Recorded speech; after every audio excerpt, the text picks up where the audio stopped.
Assalamualaikum warahmatullahi wabarakatuh. Perkenalkan, nama saya Dia Mawaddah. Saya di sini ingin membahas tentang pada pertemuan yang kedua, yaitu dengan yang berjudul konsep dan hakikat psikolog pendidikan. Psikolog pendidikan ini yaitu sangat penting untuk seorang guru, yang dimana karena setiap guru itu mampu memahami karakteristik seseorang siswa itu dan bisa sangat membantu dalam proses belajar dan mengajar. Kemudian yaitu psikolog pendidikan bagian dari psikologi yang khusus untuk membahas penerapan prinsip dan metode dalam pembelajaran, yang dimana bisa mengaji pertumbuhan belajar, motivasi belajar, dan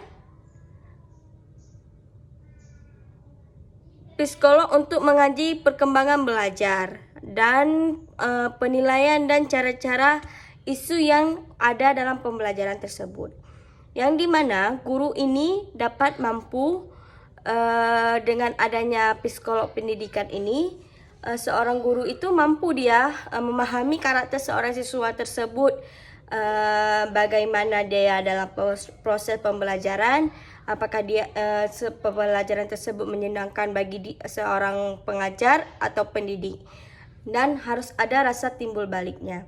Kemudian konsep-konsep dasar psikolog pendidikan yaitu penerapan prinsip-prinsip belajar di kelas, yang dimana kita harus ada prinsip sendiri di dalam kelas itu tersebut.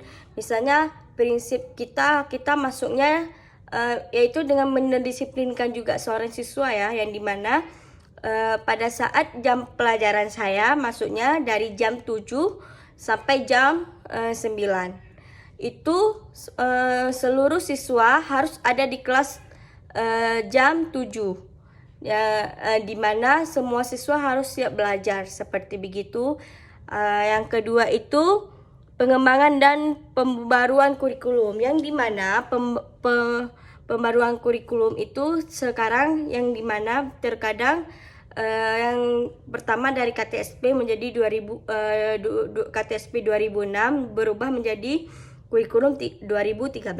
Kemudian sekarang berubah lagi menjadi kurikulum merdeka, yang dimana kita harus menyesuaikan apa yang ingin kita ajarkan kepada anak sesuai dengan kurikulum tersebut, sehingga proses belajar kita itu membantu. Kemudian ujian dan evaluasi bakat dan kemampuan, yaitu dimana kita harus menguji seorang anak itu gimana dia, bagaimana sekarang, apakah dia sudah mampu menguasai materi yang sudah kita ajarkan misalnya. Kemudian apa yang belum dia ketahui itu melalui tes ujian. Misalnya kita kasih beberapa pertanyaan lalu menyuruh peserta didik ini untuk menjawab. Kemudian peserta didik ini habis menjawabnya, dia sebasti ada yang tidak tahu dari pertanyaan yang kita berikan kepada dia, sehingga kita bisa menjadi wawasan juga buat kita bahwa kebanyakan anak-anak pada materi ini belum ada yang paham, jadi kita bisa ajarin kembali kayak gitu. Terus ada yang sosialisasi proses dan interaksi, yang dimana kita harus ada interaksi antara siswa dan murid, antara guru dan murid. Itu harus ada interaksinya, karena kalau tanpa interaksi kita tidak tahu karakter anak itu gimana, dia bagaimana, itu kita tidak tahu. Makanya kita harus ada pendekatan kepada anak, apa yang dia mau, apa yang dia sukai dalam pembelajaran. Kemudian ada penyelenggaraan pendidikan keguruan, yang dimana kita membuat suatu sistem kelompok dengan misalnya satu kelompok itu kita suruh baca. Setelah kita suruh baca semua anak-anak per kelompok, terus salah satu kelompok orang tuh ataupun perwakilan dari kelompok orang tuh apa sih yang tadi anak-anak ibu-ibu bacakan, bisa dijelaskan nggak kayak gitu. Lalu anak-anak itu menjelaskan kembali yang apa dia tangkap, yaitu bahwasanya dia bisa menangkap. Berarti bahwa kita seorang guru ini bisa menyimpulkan, bisa menilai dia, berarti anak ini paham. Dan kita tanya lagi sama anak-anak yang lainnya, jangan tanyakan satu, kecuali ada anak yang satu kurang paham. Mungkin dia susah dalam metode membaca ataupun menulis mendengar.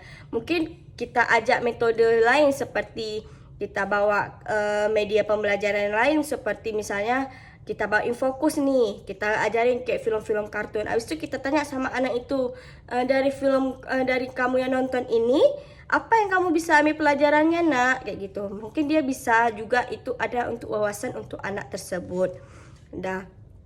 Dan kemudian tujuan mempelajari psikolog untuk meningkatkan proses belajar mengajar, yang dimana ruang lingkup belajar apakah itu sesuai, prosesnya sesuai, karakteristiknya sesuai.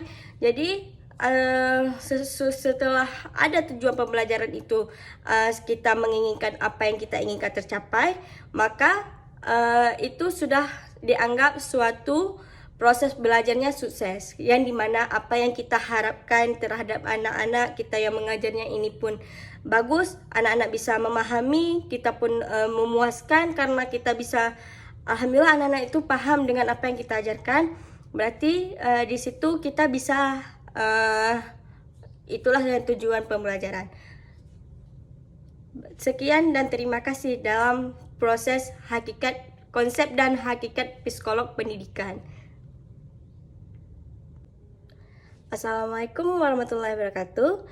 Perkenalkan, nama saya Dia Muada. Baik, di sini saya akan menjelaskan pada pertemuan yang kedua, yang dimana pertemuan kedua ini membahas tentang pertumbuhan dan perkembangan pada manusia.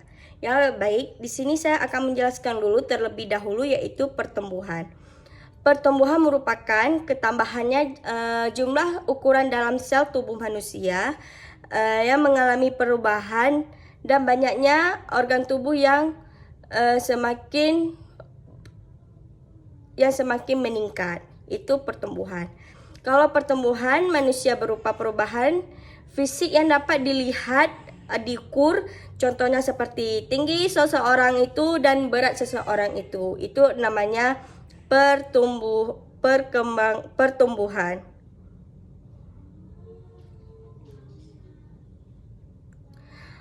Faktor-faktor yang mengaruhi pertumbuhan dan perkembangan, yaitu yang pertama ada faktor genetik dan keturunan. Bagaimana seseorang anak itu memiliki keturunan, ada yang, maaf kita bilang, ada anak yang kurang seperti anak SDLB ya, ada yang kekurangan, ada yang wajah sama, itu faktor dari genetiknya. Kemudian adalah faktor hormon. Ada terkadang anak sudah SMP kita bilang ya, tetapi badannya masih kecil, seakan-akan kayak anak kelas 1 SD, bahkan anak SD aja lebih tinggi daripada kan anak SMP yang tadi, kayak cebol kayak gitu anak itu. Itu karena faktor hormon ya. Kalau faktor gizi, ada juga anak sekarang yang modern, kalau sekarang ini yang dibilangnya anak stunting ya, kayak gitu. Itu kayak anak kurang gizi, kayak maksudnya dia makannya banyak tapi pertumbuhan dan perkembangannya kurang. Kayak apa ya, maksudnya nggak ada perubahan dalam kehidupannya, kayak badannya segitu, ukurannya segitu, padahal dia mungkin konsumsinya banyak. Mungkin karena terjadi faktor gizinya mungkin banyak yang kurang, walaupun ini nggak jadi ke ini, mudah sakit dia kayak gitu. Habis itu yang keempat itu ada faktor lingkungan. Bagaimana lingkungan sekitarnya, apakah sehat? Yaitu kalau misalnya kalau dari faktor lingkungan itu, yang pertama itu dari keluarga kita sendiri, seperti ayah dan ibu. Bagaimana cara mendidik kita, yaitu memberi makan kita, mendidik kita dan mengajari kita gitu. Terus ada juga kadang orang tua itu dia ini tidak memperhatikan anak, ada yang sibuk kerja kan, terkadang itu sebenarnya tidak boleh, karena itu salah satu menjadi kekurangan perhatian orang tua kepada anak. Yang ketiga adalah olahraga untuk kesehatan. Ada anak yang misalnya kayak overdosis tuh, dia asik makan terus sehingga jadi berat badannya bertambah dan dia nggak sanggup gerak. Itu namanya terjadinya obesitas biasanya ya. Banyak terjadi kepada anak-anak karena gemoy anak nih, gemoy, padahal di balik gemoy itu adalah penyakit bagi anak ini kayak gitu. Kemudian faktor pendidikan, yaitu dimana mungkin dari faktor pendidikan ini lebih ke mungkin dari faktor ekonomi juga, mungkin dari pihak orang tuanya tidak mampu untuk menyekolahkan anaknya, sehingga anak ini kayak banyak terjadi anak jalanan, minta-minta, mengemis, bahkan ada yang jualan, putus sekolah. Itu sangat disayangkan. Makanya insya Allah kita doakan supaya pemerintah di Banda Aceh ini lebih memperhatikan lagi kepada anak-anak yang putus sekolah, karena sayang masa depannya kita bilang itu sudah suram, nggak ada pendidikannya kurang, jadi dia sayang kayak gitu. Udah dari orang tuanya nggak dapat apa-apa, setidaknya dari sekolah pun tidak ada dia. Jadi kita harap dari pemerintah supaya bisa menjaga anak ini lebih lagi, menyekolahkan atau enggak membimbing ulang anak-anak ini kayak gitu. Terus tahapan-tahapan pertumbuhan dan perkembangan pada manusia, yaitu yang pertama ada embrionik atau masa bayi, yang dimana di dalam masa kandungan pertama sampai dia keluar, yaitu sebelum 1 bulan dia baru siap lahir, itu disebut masa bayi. Habis itu yang kedua pasca embrionik atau bayi, yang dimana umur 1 bulan sampai 2 tahun itu yang masih berasi itu disebut bayi, karena itu masih sangat kebutuhan dengan orang tua dan sangat dibimbing oleh orang tuanya. Kalau tidak dibimbing dia tidak tahu apa-apa. Itu yang ketiga ada masa kanak-kanak, yang dimana masa anak-anak ini kayak masa waktu dia nih sekolah TK dulu, ke TK sama kelas 1 SD. Itu kan masih labil-labilnya, masih takut keluar, masih takut jumpa sama orang lain-lain yang orang gak pernah dia lihat. Jadi masa itu sangat diperlukan buat dia. Kita harus, itu masa disitulah kita harus membimbing dia sangat baik. Yang ketiga yaitu adalah masa remaja. Masa remaja tuh ibaratkan anak SMP dan anak SMA yang dimana sudah mengerti yang mana ini salah dan yang itu yang mana salah kayak gitu kan. Misalnya dia kayak anak SMP banyak kita lihat sekarang merokok, itu salah. Sebenarnya orang itu belum bisa, tapi karena jiwa mudanya ingin mau jadi apa sih, kayak mana sih rasa rokok itu, tinggal orang ini tergiur sehingga orang ini kayak suka aja makan suka aja ngerokok kayak gitu. Padahal tidak tahu nanti mengakibatnya waktu orang ini sudah tua, sakit-sakitan, itu sebenarnya terjadinya. Belum umur 20 tahunan udah mulai sesak napas, padahal itu tidak baik kesehatan, ya kan?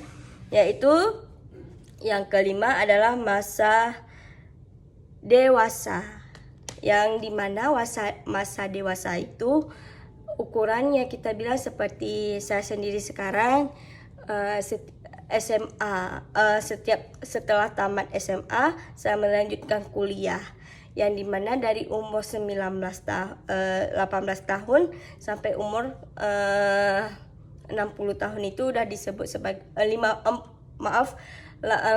tahun itu sampai umur 40 tahun itu disebut dewasa, yang dimana sudah paham akibat dari perbuatan yang kita lakukan dan sudah tahu kita bisa memilih. Kemudian disinilah kita tahu arti kehidupan di masa dewasa. Kemudian yang keenam ada masa tua, yang dimana umur 60 tahunan itu kita tidak sanggup lagi untuk bekerja. yaitu dengan yang terkadang terjadi sakit-sakitan, dan kemudian Allah memanggil, disitulah masa kita habis. Sekian pertumbuhan dan perkembangan menurut saya pada pertemuan yang ketiga. Sekian dan terima kasih. Assalamualaikum warahmatullahi wabarakatuh. Perkenalkan, nama saya Dia Mawaddah. Baik, di sini saya akan menjelaskan pada pertemuan yang ke-5, yang dimana judulnya yaitu pengembangan kognitif psikososial dan bahasa, teori perkembangan kognitif psikologi dan bahasa, yang dimana perkembangan kognitif psikososial dan bahasa. Pengertian yang dimana satu, perkembangan kognitif, yang dimana perkembangan kognitif adalah tahap-tahap perkembangan berpikir manusia mulai dari usia anak-anak sampai dewasa, mulai dari proses berpikir secara konkret sampai dengan yang lebih tinggi, yaitu konsep-konsep abstrak dan logis, yang dimana dalam pembangunan kognitif terjadi beberapa proses, yaitu proses analisis, proses akomodasi, dan proses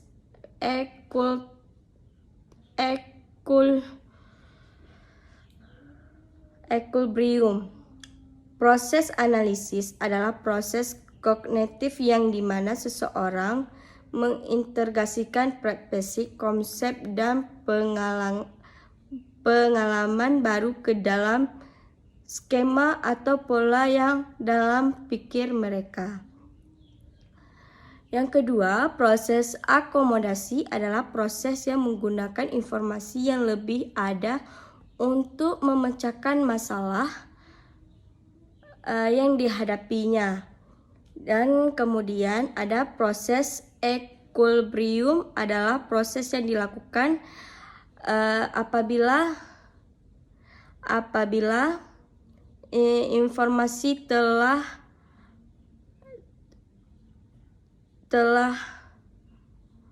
dapat untuk mencegah masalah, lalu dicari cara lain untuk memecahkan masalah tersebut, yaitu yang kedua adalah perkembangan psikososial, adalah perkembangan yang berkaitan dengan emosi, motivasi, dan perkembangan pribadi manusia, serta perubahan bagaimana individu berhubungan dengan orang lain.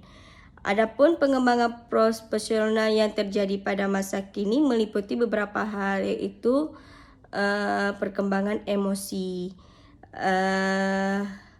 Emosi ini terjadi pada manusia wajar. Ada yang emosi sedih, marah itu disebut sedih, marah, gelisah, senang, bahagia itu disebut sebagai emosi juga. Yaitu semuanya ada pada manusia sih. Yang kedua adalah perkembangan sosial. Meningkat dari tahun ke tahun, dan fase anak-anak lebih senang pada masa ini. Kayak anak TK lebih suka dia berteman dengan kawan-kawannya kayak gitu kan. Dan orang tuh tidak tahu cara memilih kayak mana kita bilang, cara memilih kawan gitu belum tahu. Tapi orang tuh senang aja, yang penting sama-sama bermain kayak gitu. Yang ketiga itu perkembangan permainan, memiliki peran dalam awal pada masa anak-anak, yang dimana anak-anak itu juga suka bermain pada masa ini. Masa perkembangan permainan ini anak-anak lebih suka main ketimbang belajar sih. Makanya seorang guru itu harus mengajari anak ini dengan belajar sambil bermain. Contohnya misalnya siapa yang bisa jawab ini, ibu kasih permen kayak gitu. Misalnya dia suruh dia bernyanyi, misalnya suruh dia membaca, sehingga anak ini, oh aku mau baca kayak ginilah biar dapat permen kayak gitu kan. Anak-anak lebih suka kayak gitu. Yang keempat, perkembangan moral terlalu berkembang dikarenakan pemikiran intelektual. anak belum bisa mencapai pemahaman mengenai persis benar dan salah, di mana anak-anak ini belum tahu dia. Misalnya kayak kita bilang tadi, dia dapat permen, berarti dia belajar ini untuk dapat permen sebenarnya, bukan untuk belajar supaya dia bisa. Jadi menurut kita itu kan salah kayak gitu. Tapi menurut anak-anak itu dia nggak paham yang mana yang salah dan yang mana benar. Makanya kita harus menerapkan semuanya itu kepada anak-anak kita kayak gitu. Yang ketiga ada perkembangan bahasa. Perkembangan bahasa dipengaruhi oleh beberapa faktor, di antaranya adalah faktor biologis, faktor pengalaman, dan juga faktor budaya. Contohnya, berdasarkan beberapa penilaian, terlihat anak lebih terlahir dari dan dibesarkan dari keluarga sosial ekonomi menengah ke atas cenderung memiliki bahasa yang lebih bagus dan santun, dan begitu sebaliknya. Contohnya misalnya kayak ada anak tuh kan, anak orang kaya, mungkin dia moralnya lebih terdidik kayak gitu. Atau ada juga, belum tentu juga anak yang menengah ke atas itu bahasanya sopan, tidak ada, bahkan lebih kasar daripada anak yang biasanya, ada juga. Makanya sebenarnya itu didikannya itu harus lebih dari orang tuanya. Bagaimana orang tuanya di rumah berkata, disitulah dia mencontohkannya. Itu tidak mesti tidak mesti anak orang kaya itu santun-santun, tidak. Anak orang miskin itu kasar-kasar ngomongnya, tidak. Itu sesuai gimana orang tuanya di rumah. Kadang ada juga orang tuanya orang kaya tapi bahasanya kotor sehingga anak-anaknya ikut kayak gitu. Itu tidak menjamin sebenarnya didikan dari orang tua tersebut. Kemudian teori perkembangan kognitif, psikososial, dan bahasa, yaitu yang pertama, teori perkembangan kognitif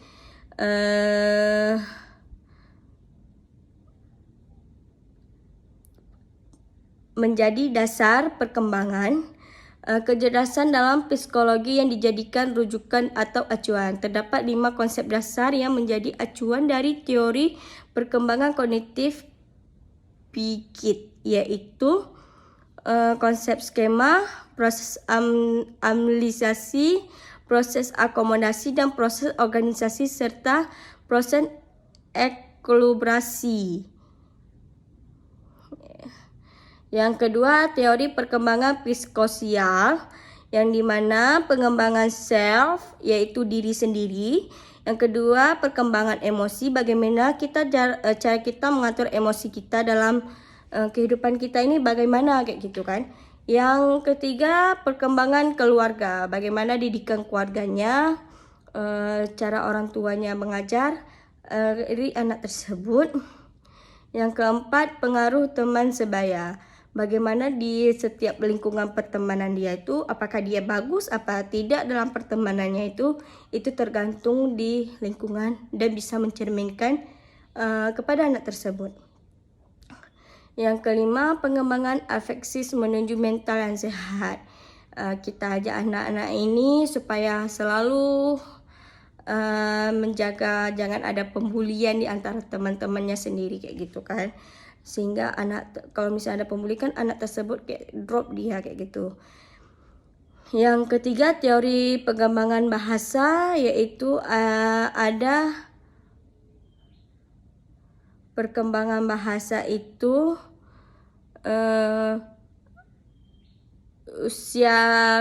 usianya terbagi beberapa, yaitu periode pertama saat anak baru lahir, anak berusia 6 bulan. Periode kedua, anak berlangsung saat anak berusia 4 sampai 12 tahun. Periode ketiga pada anak usia belasan sampai dengan belasan bulan. Yang keempat berlangsung dari usia 18 sampai 24 tahun. Yang kelima berlangsung pada saat usia anak 2 tahun. Periode keenam, anak berlangsung pada usia 3 sampai 4 tahun. Periode ketujuh berlangsung pada anak berusia 5 sampai 6 tahun. Periode ke-8 berlangsung saat anak berusia 6 sampai 9 tahun dan seterusnya. Itulah perkembangan bahasanya, yaitu dimana kalau misalnya kita bilang ini, bisa kita bilang tuh kalau misalnya anak-anak 2 tahun tuh kita ngajarinya tuh kayak cara ngomong yang benar kayak gitu, cara dia minta sesuatu itu bagaimana, misalnya orang kasih itu kita bilang terima kasih. Habis itu kalau anak TK tuh kalau misalnya kita dengar dia ngomong jorok kita larang, itu tidak boleh kayak gitu. Sekian pada pertemuan yang kelima. Lebih dan kurang saya minta maaf. Sekian dan terima kasih. Assalamualaikum warahmatullahi wabarakatuh. Perkenalkan, nama saya Dia Mawaddah. Saya di sini akan mau menjelaskan pada pertemuan yang ke-6 dengan judul Teori Belajar Behaviorisme, Kognitivisme, dan Konstruktivisme. Yang baik, di sini saya akan menjelaskan terlebih dahulu teori behaviorisme. Teori behaviorisme ini merupakan teori belajar yang telah cukup lama dianut oleh para pendidik. Teori ini dicetuskan oleh Gege dan Berliner yang berisi tentang perubahan tingkah laku sebagai hasil dari pengalaman. Teori ini mengutamakan pengukuran sebab merupakan suatu hal penting untuk terlihat tidaknya terjadi perubahan tingkah laku. Teori behavioristik dengan model hubungan stimulus responnya. Yang kedua, teori behaviorisme merupakan salah aliran psikolog yang memandang individu hanya dari sisi fenomena jasmania dan aspek mental. Dengan kata lain, behaviorisme tidak mengakui adanya kecerdasan, bakat, minat, dan perasaan individu dalam suatu belajar. Ya. Kemudian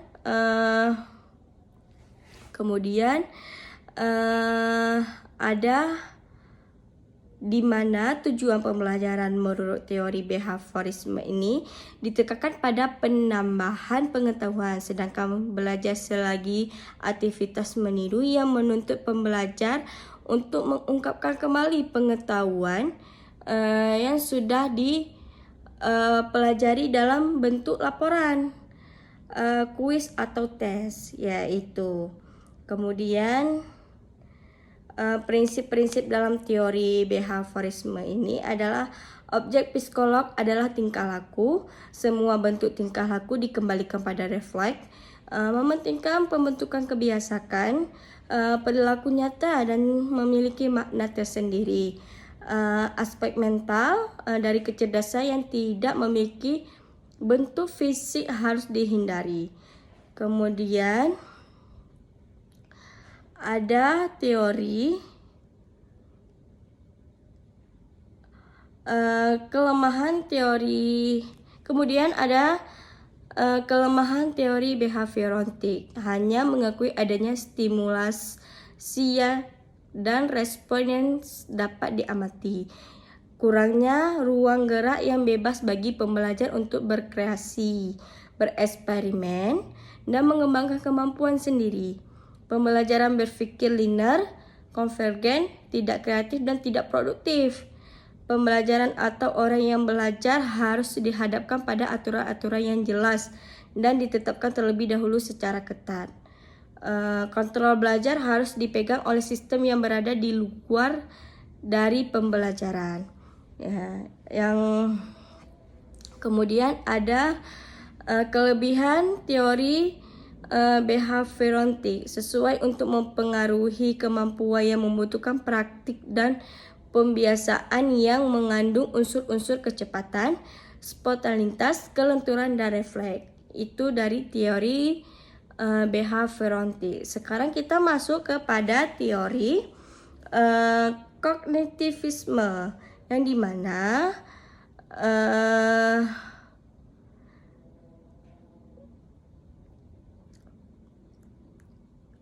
bahwa belajar merupakan proses penemuan dan transportasi informasi kompleks yang berlangsung pada diri seseorang. Individu yang sedang belajar dipandang sebagai orang yang secara konstan memberikan informasi yang baru untuk dikonfirmasikan kepada yang ingin belajar, kayak gitu ya. Teori kognitif ini memiliki perspektif bahwa para peserta didik memproses informasi dan pelajaran melalui upaya mengorganisir, menyimpan, dan kemudian menemukan hubungan antara pengetahuan baru dengan pengetahuan yang telah ada. Misalnya kita udah ada pengetahuan, kita udah dapat pengetahuan, habis itu kita cari tahu lagi pengetahuan, dari pengetahuan yang kita tahu tuh kita cari lebih lagi, kayak gitu maksudnya. Karakteristik dari teori kognitivisme yaitu belajar adalah proses mental bukan behavioral. Siswa aktif sebagai penyandur. Siswa belajar secara individu dengan pola deduktif dan induktif. Motivasi intrinsik sehingga tidak perlu simulasi. Siswa sebagai pelaku untuk menuntun penemuan. Ini lebih dituntut kepada siswa untuk lebih kreatif sebenarnya ya. Guru memfasilitasi terjadinya proses pencerahan. Kemudian ada teori konstruktivisme yang dimana siswa akan cepat lebih memiliki pengetahuan itu di bangku atas dasar relatif yang ada di masyarakat. Pembelajaran evaluasi dalam teori konstruktivisme, evaluasi tidak hanya sekedar mengetahui untuk mengetahui kualitas siswa dalam memahami materi dari guru. Evaluasi akan menjadi syarat untuk mengetahui kekurangan dan kelebihan dalam proses pembelajaran. Proses tersebut dicirikan oleh beberapa hal sebagai berikut. Belajar berarti membentuk makna. Makna diciptakan dari apa yang dilihat, didengar, dirasakan, dan dialami. Konstruksi makna ini dipengaruhi oleh pengertian telah ia miliki. Bagaimana seorang anak itu bisa dia belajar melalui teori ini, yaitu mendengar, merasakan, dan apa yang dialami itu. Kalau kontroversi merupakan suatu yang berlangsung terus-menerus seumur hidup. Akan seumur hidup, kita akan terus mengetahui hal-hal yang baru dan hal yang tidak pernah kita ketahui, kayak gitu. Makanya kita harus dituntut untuk mencari ilmu yang lebih. Belajar bukan kegiatan mengumpulkan fakta, melainkan lebih terfokus pada pengembangan pemikiran dengan cara membentuk pengertian yang baru. Belajar hasil pengembangan, melainkan perkembangan itu sendiri.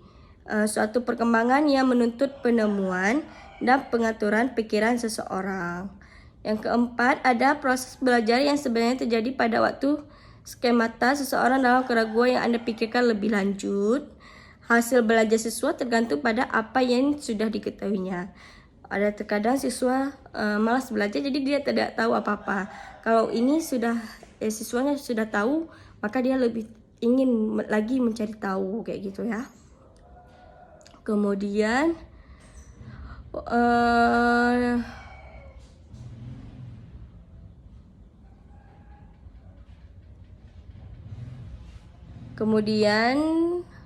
ada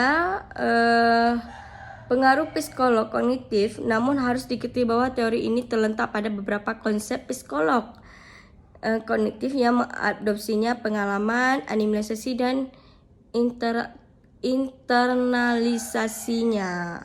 Udah.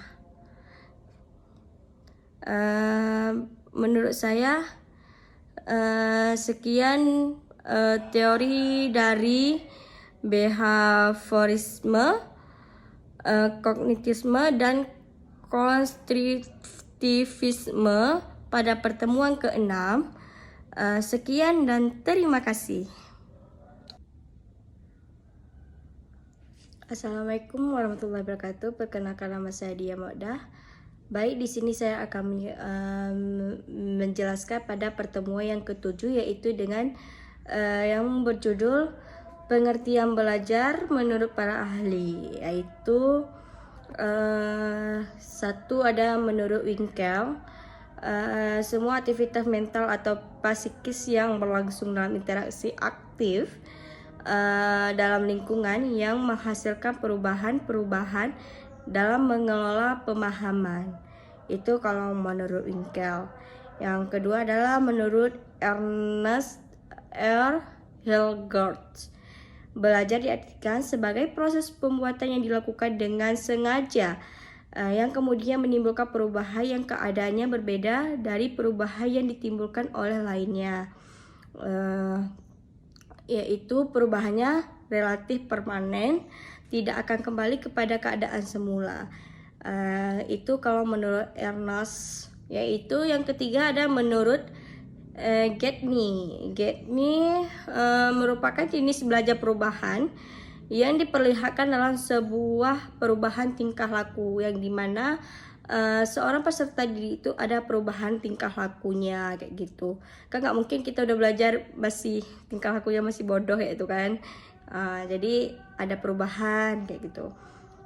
Kalau menurut Muhammad Surya, suatu proses usaha yang dilakukan individu untuk memperoleh suatu perubahan tingkah laku yang baru keseluruhan sebagai hasil pengalaman individu itu sendiri dalam interaksi dalam proses belajarnya.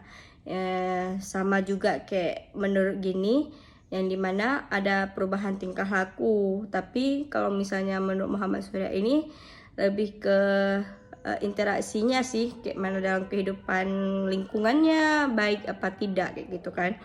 Kalau menurut Nasution, pengertian belajar sebagai proses untuk mengubah dan mengumpulkan sejumlah pengetahuan, yang dimana seseorang itu dituntut untuk mencari ilmu kan, itu kemudian anaknya seorang pencari ilmu itu mengumpulkan apa yang dia dapatkan kayak gitu kan. Kemudian ada ciri-ciri belajar. Ciri-ciri belajar yang pertama, perubahan yang bersifat fungsional. Perubahan yang terjadi pada aspek kepribadian seseorang mempengaruhi dampak dan perubahan selanjutnya. Karena belajar anak dapat membaca kayak gitu kan. Kalau yang kedua, perbuatan yang sudah mungkin sewaktu terjadi prioritas. Yang bersangkutan yang tidak begitu menyadari, namun demikian paling tidak ada yang menyadari setelah peristiwa itu berlangsung kayak gitu. Proses belajar itu secara tiba-tiba kita bisa tahu kayak gitu kan, apa itu ilmu pengetahuan kayak gitu. Yang ketiga, terjadi melalui pengalaman yang bersifat individual, yang dimana seseorang anak itu belajar hanya terjadi apabila dialami oleh dirinya sendiri dan tidak dapat digantikan oleh orang lain. Misalnya anak itu dia lebih paham materinya hitungan kayak gitu, tetapi orang lain kadang ada yang tidak mampu dalam menghitung kayak gitu. Itulah terjadi perubahan pada diri sendiri. Yang keempat, perubahan yang bersifat menyeluruh dan terintegrasi, yang berubah bagian diri seseorang, namun berubah adalah kepribadian, kepandaian. Misalnya dia berpandai menulis, membaca, atau dia pandai berbicara, seperti itu. Habis itu ada yang proses interaksi, yang berlangsung tanpa usaha yang aktif dari yang bersangkutan. Apa yang diajarkan guru belum tentu menyebabkan terjadinya perubahan. Misalnya kita udah ajarin dia kayak gitu kan, tapi dia nggak paham kayak gitu. Itu tidak terjadi proses interaksi yaitu. Kadang dia tidak suka sama kita atau dia tidak bisa menerima pembelajaran. Ada juga orang seperti begitu ya. Yang keenam, proses dari yang sederhana ke arah yang lebih kompleks. Misalnya anak itu dari tidak tahu apa-apa menjadi lebih tahu kayak gitu. Kemudian faktor-faktor yang mempengaruhi belajar, yaitu faktor internal yang pertama, yang dimana faktor fisiologis atau jasmaniah, kesehatan tidak sehat luar dalam. Yang kedua, cacat tubuh, tidak memiliki cacat, karena yang anak cacat itu ada sekolah tersendirinya. Jadi tidak bisa disatukan dengan anak yang normal. Kenapa? Karena jangan terjadi pembulian seperti itu. Kemudian ada yang faktor psikologis. Kecerdasan seseorang anak itu kan, kecerdasan anak itu berbeda-beda. Ada yang dia lebih paham kayak gitu dengan membaca. Ada anak lebih paham dengan mendengar. Ada anak lebih paham dengan apa yang dibaca sama mendengar dia melalui tulisan kayak gitu. Ada juga anak yang apa yang dia paham langsung dia berbicara, bahwasanya dia paham akan apa itu kayak gitu. Ada juga. Jadi jangan kita samakan semua kecerdasan anak itu sama, tapi nyatanya tidak, karena anak-anak itu berbeda-beda ke tingkat kecerdasannya. Kemudian motivasi. Di setiap pembelajaran tuh kita kayaknya harus memberi motivasi sih sebenarnya kepada anak itu. Kalian kalau misal kalian belajar itu, setidaknya kalian itu udah tahu bagaimana proses terjadinya suatu pembelajaran. Banyak tuh kan anak-anak yang di jalanan tuh tidak belajar, jadi dia sayang loh kan, nggak tahu, nggak pakai baju seragam, nggak ada yang pedulikan dia kayak gitu. Kayak kita nih udah dipedulikan, udah diantar, disiapin makan, dikasih duan jajan, nah kayak gitu. Makanya kita harus ada membagikan motivasi pada anak ini kayak gitu. Yang kedua ada minat. Anak itu ada minatnya apa? Dia lebih suka membaca kayak gitu kan. Jadi kita tekankan buat dia, kamu lebih banyak membaca. Misalnya kadang ada juga anak suka membaca, jangan salah ya. Anak suka membaca tapi dia tidak mau baca buku pembelajaran, tapi dia kayak suka cerpen sama komik. Itu sebenarnya bagus-bagus, tapi dia mungkin akan tahu dengan cerita dongeng kayak gitu. Dia tidak tahu dengan cerita apa yang dia dapatkan itu, dia tidak tahu dari mana itunya berasal, tidak tahu. Dia lebih dapatnya kayak cerita-cerita yang orang lain kayak gitu kan. Itu kan kalau novel sama komik itu kan cerita bodoh kita bilang kan, karangan seseorang kayak gitu. Maksudnya dia tidak secara nyata dia membacanya, tidak rasa nyata pada diri dia sendiri kayak gitu.